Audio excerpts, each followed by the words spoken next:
Supervisor po ako sa isang company. Bagong kasal po ako, at nasa 7th month ng maselang pagbubuntis. Pinipilit po ako ng employer ko na mag-work until the last month of my pregnancy, otherwise, I need to pass my resignation. Ano po ang pwede kong gawin, attorney? Diskriminasyon sa mga babaeng may asawa at buntis sa workplace. Mga dapat mong malaman.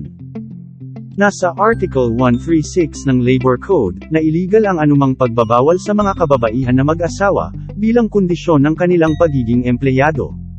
Bawal din sa batas, na i-discriminate ang kababaihan, dahil lamang sa kanilang pagpapakasal, at hindi sila pwedeng alisin sa trabaho dahil dito.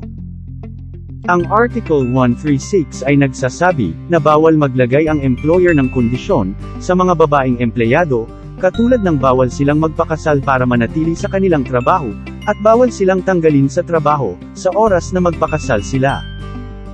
Paano naman kung may ginawang diskriminasyon sa kababaihan ang employer, may parusa ba ito sa batas?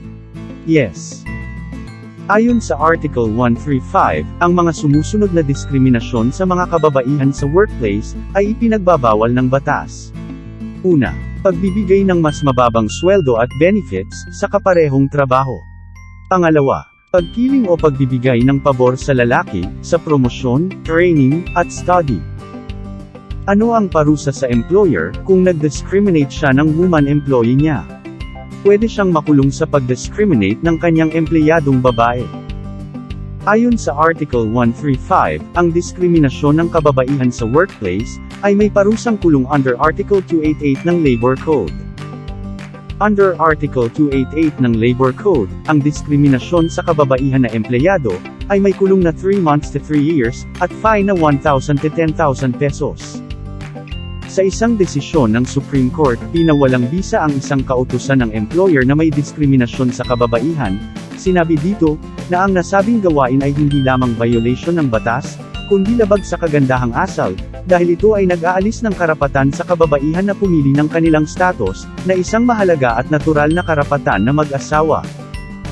Kung ia-apply ang nasabing batas sa legal na problema ng reader, ang ginagawa ng kanyang employer, ay isang violation ng kanyang rights bilang babae, na pwedeng isampa sa kaso for criminal case, na may actual, moral, at exemplary damages, ayon sa Article 136, RA 6725, in relation to Article 288, ng Labor Code. Lex Smith Teachings. Ang bawat tao ay may karapatan sa batas, ngunit mayroon itong limitasyon, lalo na kung maaapektuhan ang karapatan ng ibang tao. Dapat igalang ang karapatan ng kababaihan na pumili ng kanyang status, at ang pagbabawal dito ay may kaakibat na parusa sa batas, danyos man o kulong. Alamin ang batas nang hindi mawalay ng landas. Tumutok tuwing Biyernes sa Everyday Law. Mag-subscribe rin sa aming YouTube channel.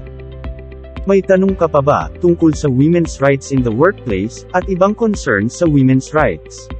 Magtanong sa abogado for free, gamit ang legal service na Assist. I-download ang Lexsmith mobile app.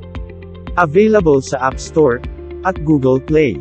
Maaari ring mag-register sa www.lexsmith.com.